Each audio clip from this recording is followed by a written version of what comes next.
Hello, and welcome back to Clay's 50 Film Challenge! Yeah! My name is Clay Johnson, and today I am continuing my 50 Film Challenge with 5 more films, and all of these were actually all suggested by James Connor. So thank you very much for the suggestions, James. So I will be reviewing today the films Bernie, Miss Pettigrew Lives for a Day, Children of Men, Election, and Rushmore. Um, I will say this is a pretty a pretty tight 5 film suggestion list. At least 2 of these, actually 3 of these, I've heard a lot about, and had kind of, you know, just hadn't gotten around to them, but wanted to check them out. And the other 2, while I hadn't necessarily heard of before, um, wasn't necessarily disappointed. I'll get more into details in just a second. Even though I listed Bernie first, I do actually want to talk about Miss Pettigrew Lives for a Day first, because I actually saw James a few months back, and he actually apologized for putting this on the list. And I have to say, first of all, you never have to apologize for suggesting a film that you enjoy to me. I mean, doesn't mean that I'll like it. I might disagree, but I know that if it's something that you enjoy, you suggested it with the hope that I would enjoy it too. Now, if you suggest to me a movie that you hate, I mean, I might still watch it. I might insist that you watch it with me so that we can suffer together. But you definitely never have to feel bad about suggesting to me a movie that you like. This is a film from 2008. It's a romantic comedy directed by Bharat Naluri, starring Frances McDormand and Amy Adams. It also has Kieran Hines and Lee Pace in it as well. So this film basically takes place in London just before World War II. And it's basically about Miss Pettigrew, played by Frances McDormand. Her name is Guinevere Pettigrew, and at the beginning of the film, we see that she has been working as a governess, but basically every time she gets placed in a job, she gets fired. In fact, at the very beginning of the film, we hear her being fired from her 4th job in a row. And so basically, she's having a hard time getting employment again. And from what we can gather, it's basically because she's the type of person that just kind of makes her feelings known when people are doing things that she doesn't agree with, or that she thinks are foolish, or she is likely to point it out and speak her mind, which, I mean, you can definitely see that come out in the portrayal, but you wouldn't think it in the first few times that you get to experience the character, because she seems very very quiet and very subdued, but she does have her own personal opinions, and not necessarily in a boisterous way, but she will let them known if she's not afraid to call BS if she sees it. And especially for high society people during that time, didn't necessarily sit well. But she kind of bluffs her way into a job with Amy Adams' character, Delicia LaFosse. And basically, she goes there thinking she just finds her name on the uh, desk of the agency that have basically told her that they don't have anything for her. So she basically is like, well, I'm just going to make something happen. And she, thinks that it's another governess job, but it ends up basically being kind of a personal assistant type um, type thing. And she kind of ends up hitting it off because Delicia LaFosse, as played by Amy Adams, is very much a child and very much needs people to tell her when she's being silly and foolish and things like that. And also, Miss Pettigrew herself surprises her with her creativity in helping her Miss LaFosse out. And I will say, I found this really fun and charming. It didn't blow my socks off. Um, but I also did kind of enjoy the film. I thought that Frances McDormand was great. Amy Adams was at times a little over the top, but for the most part, I enjoyed her in that character. I mean, I feel like that character called for a little bit of that. I personally could have done with it to be pulled back a little bit. But for the most part, I definitely enjoyed their dynamic together. Kieran Hines was great in his role. He's basically like a fashion designer who's kind of weary with this whole. He's kind of the oldest person in the society that, or at least the group of friends that he's in, and he's kind of over kind of the BS of it all, and really kind of finds himself charmed by Miss Pettigrew. Um, I have to say, the only misstep, and I hate to say it because I love Lee Pace. I'm a huge fan of Pushing Daisies. Just about everything I've seen him in, I enjoy. But I feel like he was miscast. He plays first of all, he plays a character who's supposed to be British, and the accent you can tell he's not completely comfortable with it. And because of that, his characterization of the character comes off as someone who's not really comfortable in his own skin. And I don't think that's who this character is supposed to be. I feel like had they allowed him to play an American, he may have been better suited for it. He's supposed to be basically Amy Adams' love interest. Um, and I just felt like he felt wrong-footed the whole time, and so because of that, he was starting from the wrong foot for every single thing that he was supposed to be doing, and it just didn't work for me. Like I said, I hate saying that because I love Lee Pace, and I feel like he should get more work, but I feel in this, he was just either miscast or they didn't allow uh, the character to be shaped around him. And one of those two things, either recast or allow him to shape the character, one of those things should have happened. And it just wasn't. So, like I said, I did enjoy this film, but it didn't blow me away. And I did, unfortunately, have an issue with Lee Pace. So I am going to say that this is a 2.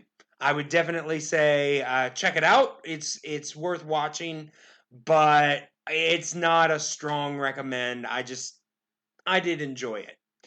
So you don't have to feel bad about this one, James. I did like it. Not like I said, not my favorite, but I thought it was good. So then the next one is Bernie. Um, this is a film from 2011. It is listed as an American dark comedy directed by Richard Linklater and written by Linklater and Skip Hollandsworth. Film stars Jack Black, Shirley MacLaine, and Matthew McConaughey. And I had never heard of this film. In fact, it's actually based on a true story, and I actually never really heard of the true story. Now, granted, it was a story from 1996.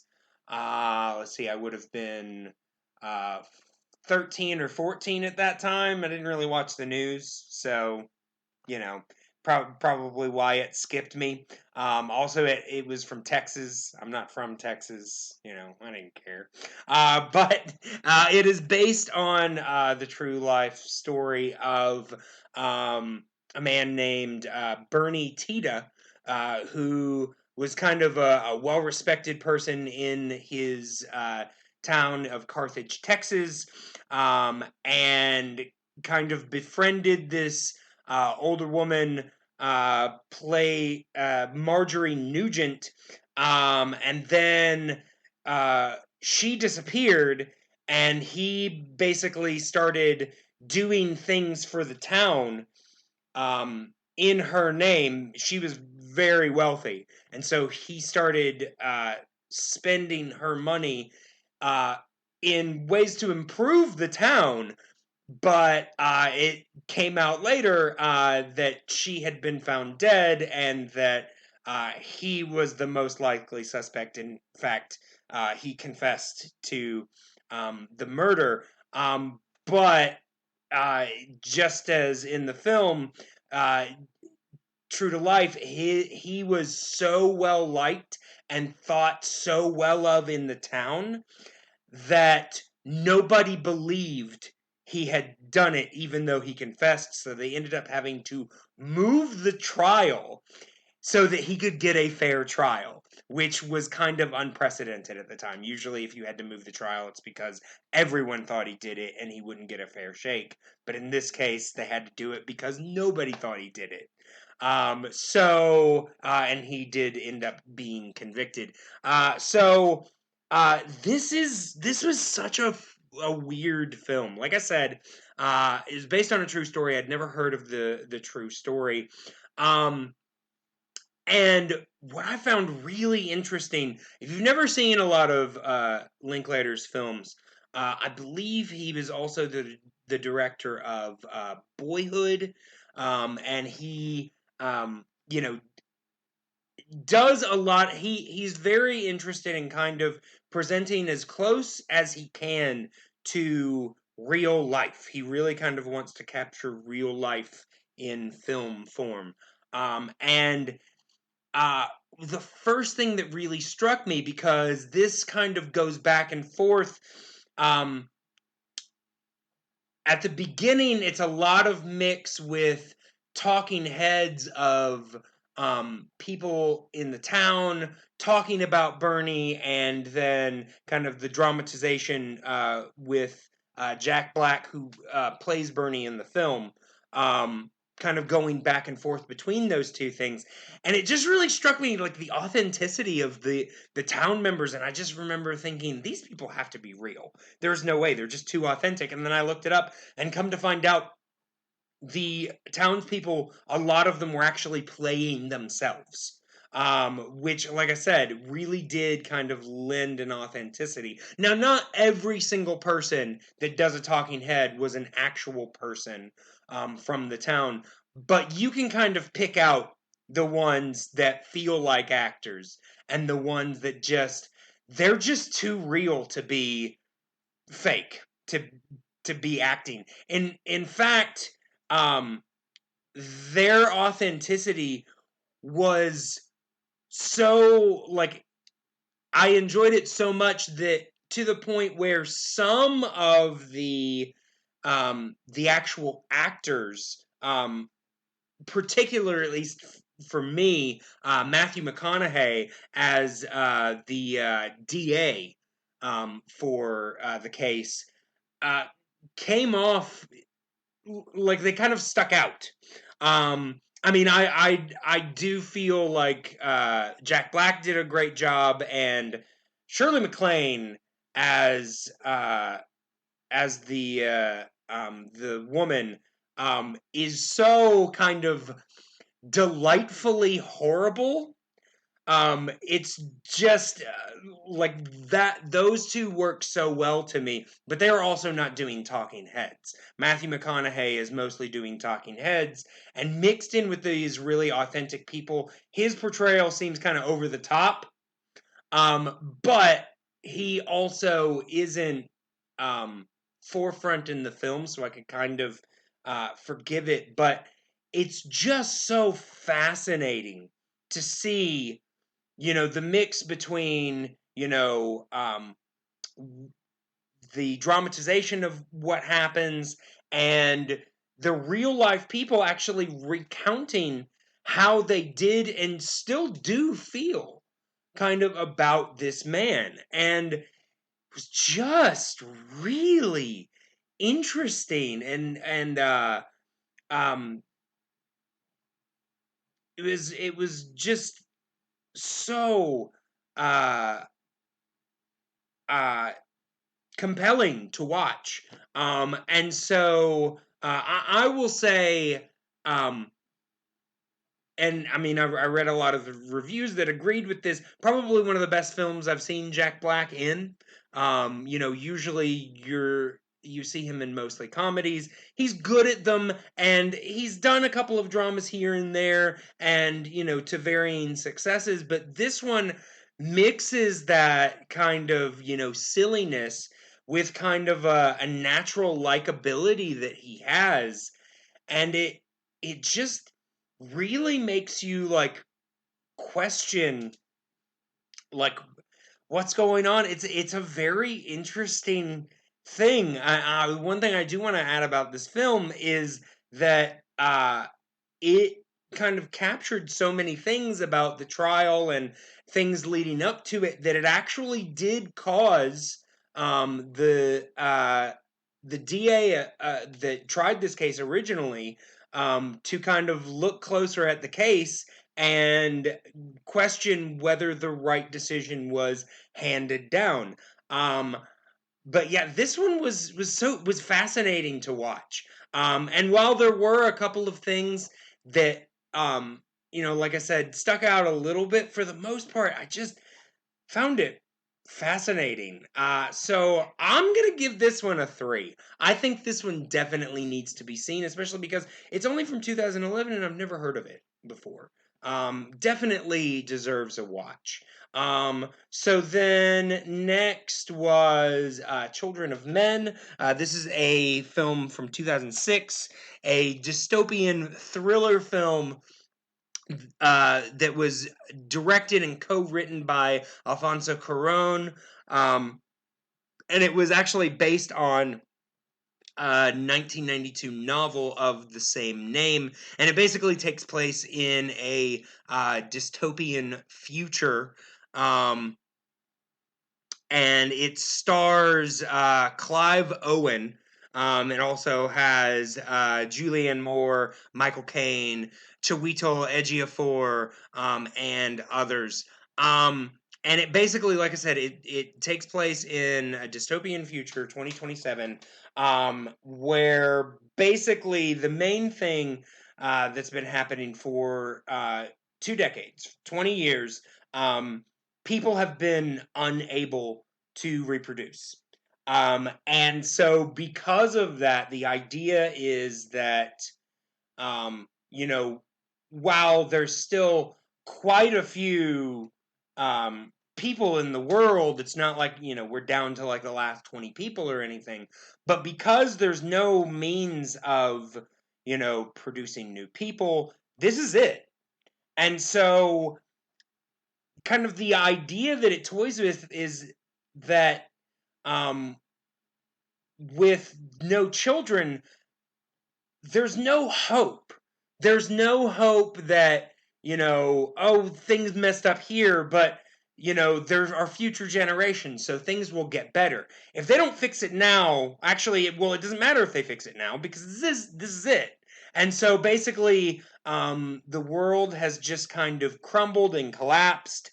And I mean, they don't go into a lot of detail about it, but basically, the UK is one of the few kind of um, livable places left. Most places have kind of disintegrated into anarchy, and it deals a lot with immigration, because people are just trying to go where they can survive. And so, there are a lot of things being dissected here, and it really kind of examines the nature of hope. And like I said, there's also obviously the whole question of immigration, which is a huge thing now. So and it just uh there are scenes where there literally are you know people who have been in found illegal immigrants, and they're just placed in cages, and it just, that's so resonant and so real, and it's just like, really kind of examining kind of the nature of humanity and how we cope under stress, and obviously often not very well. And it has these things going on, but there's also kind of a character piece going on with Clive Owen's character, because he was kind of an activist for a long time. He and his wife, played by Julianne Moore, were activists when they met, and they lost a child, and it was just kind of, they had their own kind of disintegration, and it really kind of looks at uh humanity. There's a lot to unpack here, um, and so because of that, it's one of those that you can't really, at least I know I can't eloquently enough dissect it. Um, at least not totally. I'm sure better people than me have, and will, but it's definitely one that I'm still kind of digesting. But because of that, it's one that makes me think, and it's one that sticks with me. So I am definitely giving this one a 3. If you don't like dystopian futures, then it's probably not for you. But if you enjoy this kind of, dissection of humanity and kind of how they function when everything disintegrates, I would definitely say check it out. So then, number 4, the fourth film was Election. So this is one of those that I remember because it's from 1999. I remember when it came out. I couldn't track it down because it was kind of during a kind of a shift period for them. But I remember watching the review for this, Roger Ebert's review for this on, can't remember what it was called at the time. Maybe it was just Roger Ebert in the movies or something like that. Because sadly, this was right after the death of Gene Siskel. And I think at that point he was having like rotating people come in. Um, but I don't know if it was for that reason or for other reasons, I just could not find the review for this on YouTube. But I do remember them talking about it and being kind of intrigued about this film. So this is, like I said, it is from 1999. It is um, a comedy drama. I would say there's some satire in there. Um, Directed by Alexander Payne, with a screenplay by Payne and Jim Taylor, based on the 1998 novel of the same name.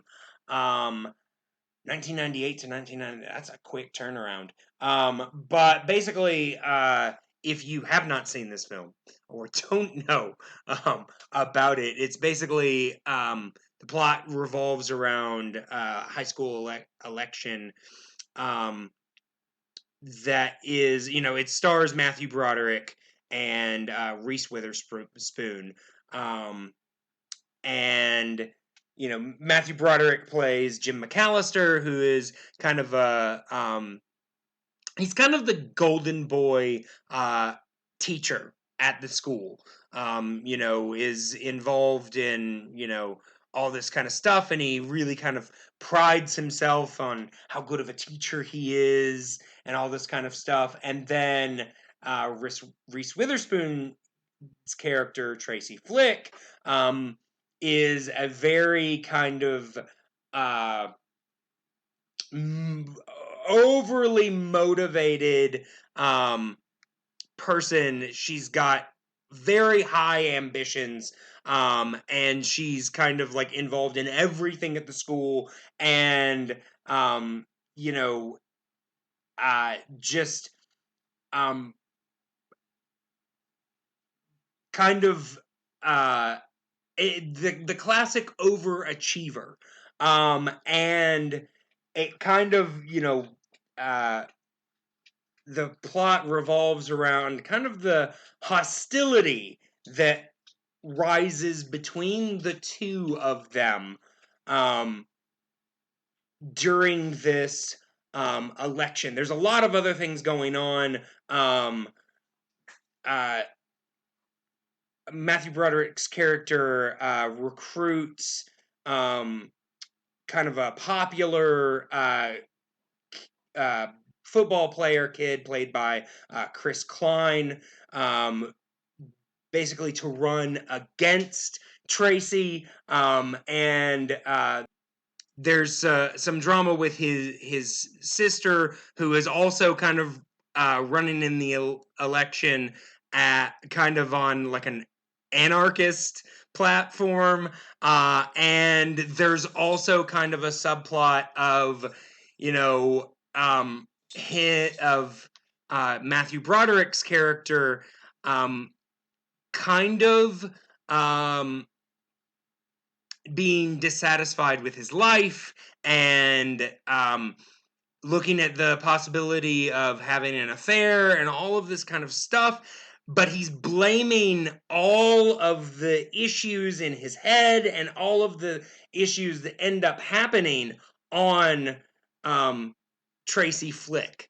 Uh, Now, I will say she is not. Um, she's definitely a flawed character. All of obviously they're people, so everybody in this is flawed. Um, but I have heard reviews of this that call her a villain. I don't see that at all. Like I said, she does some questionable things, but so does Matthew Broderick's character. In fact, because he is in a position of authority, he is a high school teacher over Tracy's, who is a student. He bears more responsibility. So if you want to call either one of them a villain, I would say it was definitely more Matthew Broderick, because he kind of ends up abusing his power. But they're definitely both flawed people and flawed characters. Um, and I would say, like I said, it's just interesting to see this guy who sees himself as like the best that this school has to offer kind of descend into kind of a horrible example of humanity. He becomes really childish, and it all centers on uh, you know he's really not willing to accept the blame for you know on himself or other people that is going on in his own life. And so I found this a really interesting film to watch. I think it'd be one of those that would be a complete different film to watch a second time. But I really kind of enjoyed this character study, and just this kind of dissection of these really interesting, flawed people. I will say I saw, you can find it on YouTube, um, very rough footage of kind of an alternate ending for this film. And on the thing, it said the original ending. I don't feel like that's the case. I feel like because it is a much more what I guess you would probably call a happier, you know, it kind of ties everything in a nice, pretty little bow type of ending. They apologize to each other, and it doesn't make sense for the rest of the film. I feel like it was the alternate ending that the director shot in case the executives wouldn't let him use the ending that he wanted to use, because the ending that he ended up with matches so much better with the tone, and I feel like he probably more shot that alternate ending to appease them, to say, see, this doesn't work. But yeah, definitely the film itself, I would definitely say check it out. So I'm gonna give this one a 3. So then the last film, Rushmore. This is another one of those that had kind of been circling around me for a while, just never got around to it. I honestly haven't seen a lot of Wes Anderson films. I think the only other one besides this one, oh well, and Fantastic Mr. Fox, although I saw that on an airplane, so I don't know how much that counts. But the only other one that I've seen definitely is Grand Budapest Hotel, which I did enjoy. I kind of enjoy his kind of surrealist nature. I would say this one, especially if you compare it to Grand Budapest, is a bit more akin to the real world, but definitely still fantastical in the way that it is presented. So this is a 1998 coming of age comedy drama from directed by Wes Anderson, and stars Jason Schwartzman, Bill Murray, and Olivia Williams. This film was kind of well, it was Jason Schwartzman's film debut, and although it wasn't Wes Anderson's first film, it definitely kind of made his name. And it also was kind of return to form for Bill Murray. The '90s were kind of tough for Bill Murray. He didn't make a lot of great films. Osmosis Jones, to name a few. But so this film is basically, if you haven't seen it, it follows Jason Schwartzman's character. Let's see. Follows Jason Schwartzman's character Max Fisher, who basically is a kid who is in love with his school. He attends Rushmore Academy, which is kind of one of those kind of fancy private high schools. And well, actually, I think it actually is a full, like, goes through elementary and everything. But he is in love with everything at his school except for the actual schoolwork, because he is involved in every single extracurricular activity, including a few that he has started on his own, but he is failing every single one of his classes. He just really enjoys the projects.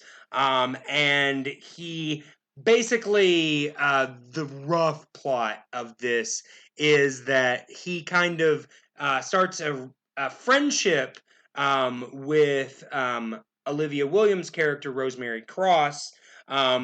He feels as if it is romantic, but she, knowing that he is 15, is unwilling, at least.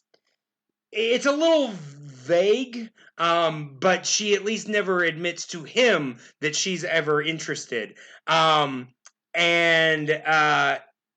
he also befriends Bill Murray's character, Herman Bloom, who is kind of a rich guy who is kind of, in a place in his life where he doesn't really care about anything. He hates his family, he hates his children. And they're kind of brought together by this very odd um, kid in Max who sees himself as much older than he actually is. And Bill Murray's character and Olivia Williams' character, basically, they end up falling for each other, which starts a bit of a rivalry between Murray and Schwartzman. And it's just a very it's another one of these very interesting character studies. I will say the whole high school student in love with a teacher, like I said, she's not the one pursuing it, and at least for the majority of the movie, it feels like she is not entertaining this at all. There are some moments, I will say, that get a little dicey. I will say I think he dances with the line a little bit more than I'd be comfortable with. But it's a very interesting, because this character of Max Fisher is on the surface a horrible person, but he's so kind of charming and interesting that he's fascinating to watch, and you can understand why people would be charmed by him. Um, and I feel like Wes Anderson knows that he is not a good character, a good person, but is fascinated with kind of how far this character can push the people around him. And also, there's just a lot of fun with this kind of juvenile kind of prank war that he and Murray descend to at a certain point. But there's a lot going on here, with Max's character, because at a certain point, at least you feel like he reaches a point where he realizes that he can't just run other people's lives. Um, I will say there are arguments to be made that he's playing a long con. Um, and he just kind of understands it the way he's been playing it isn't the smartest. But even with that being said, it's kind of a really interesting thing to watch. So I'm not saying that I came out of this liking his character, but I understood why people would. Um, but I did find the film itself, I mean, I've said the word far too many times, but fascinating, interesting. I need a thesaurus. Sorry. But yeah, I really enjoyed this one. And I understand why it has the acclaim that it does. So I'm giving this one a 3 as well. Definitely one that I would actually like to have some actual dialogue and conversation with. I probably gave away a lot more of this film than I usually do, and so if you're somebody that hasn't seen this film yet, and I apologize, but I don't think it ruins it. There's a lot to be explored in this, so I would definitely say check it out if you are interested. So yeah, that is it for now. Just to recap, Miss Pettigrew Lives for a Day, a 2. Um, Bernie, a 3. 3. Um, Children of Men, 3. Election, 3. And Rushmore, also a 3. So yes, I have one more of these, 5 more films left. So hopefully it won't take me too long to get these out, and then I will be done. And I don't know if I'll be doing anything more after it. We'll just have to see. But thank you guys once again for watching. As always, feel free to comment down below. This is probably the longest one I've done so far. So if you've made it the entire way, congratulations. But yes, I will be back next time to review those last 5 films. But in the meantime, thanks for watching, and I will see you later.